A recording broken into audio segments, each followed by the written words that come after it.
Hello everyone, I'm Elena and this is Applewood Tarot. Yule is on its way, so I have brought you another story as part of my Sabbath series. As a reminder, there won't be anything happening on screen.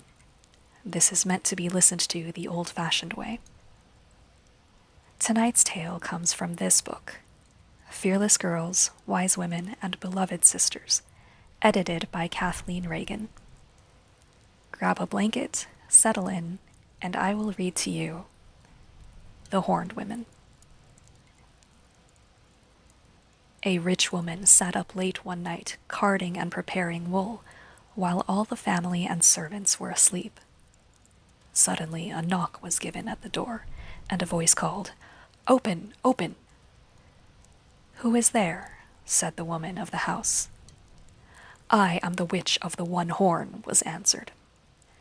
The mistress, supposing that one of her neighbors had called and required assistance, opened the door, and a woman entered, having in her hand a pair of wool carders and bearing a horn on her forehead, as if growing there.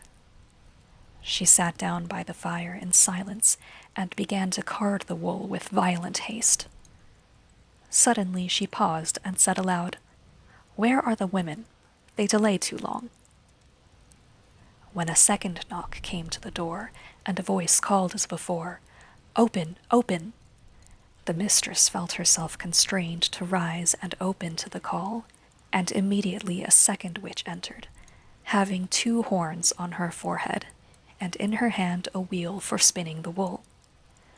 "Give me place," she said. "I am the witch of the 2 horns."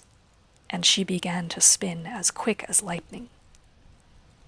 And so the knocks went on, and the call was heard, and the witches entered, until at last 12 women sat round the fire, the first with 1 horn, the last with 12 horns. And they carded the thread, and turned their spinning wheels, and wound and wove, all singing together an ancient rhyme. But no word did they speak to the mistress of the house.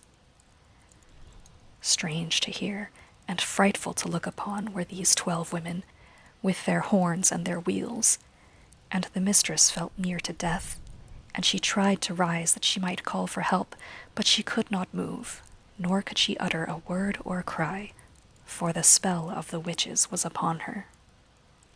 Then one of them called to her in Irish and said, "Rise, woman, and make us a cake." Then the mistress searched for a vessel to bring water from the well, that she might mix the meal and make the cake, but she could find none. And they said to her, "Take a sieve and bring water in it." And she took the sieve and went to the well, but the water poured from it, and she could fetch none for the cake, and she sat down by the well and wept. Then a voice came by her and said, "Take yellow clay and moss and bind them together, and plaster the sieve so that it will hold." This she did, and the sieve held the water for the cake.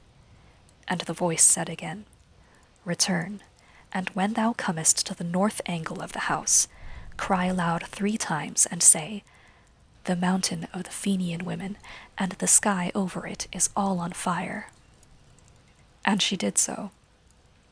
When the witches inside heard the call, a great and terrible cry broke from their lips, and they rushed forth with wild lamentations and shrieks, and fled away to Shleivnamon, where was their chief abode.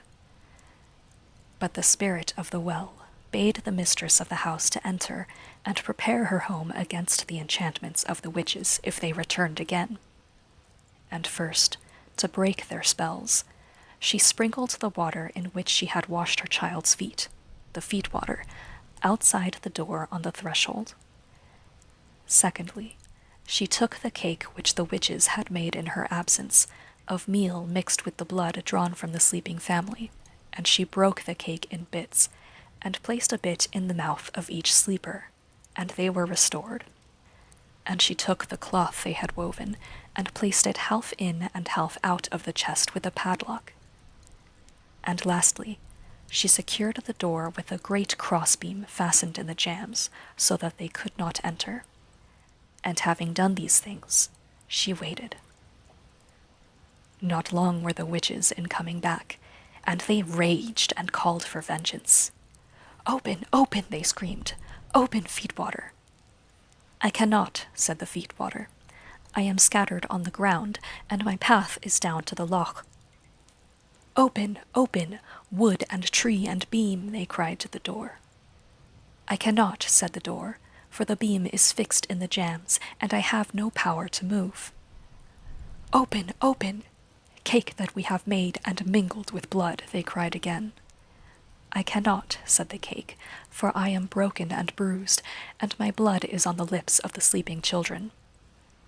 Then the witches rushed through the air with great cries, and fled back to Schlieffnemon, uttering strange curses on the spirit of the well, who had wished their ruin.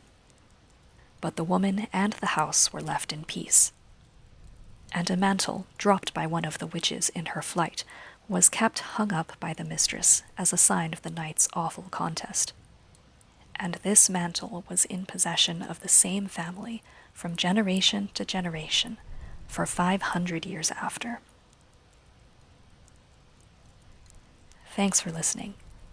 This story isn't long, but it really pulled me in the first time I read it. I hope you enjoyed it too. I do take suggestions for Sabbath stories, though I'm limited to the ones in my home library. Let me know if there's a specific tale you want to hear, and I'll see what I can do. Otherwise, I'll continue as I have. Thanks again, and blessed Yule. See you next time.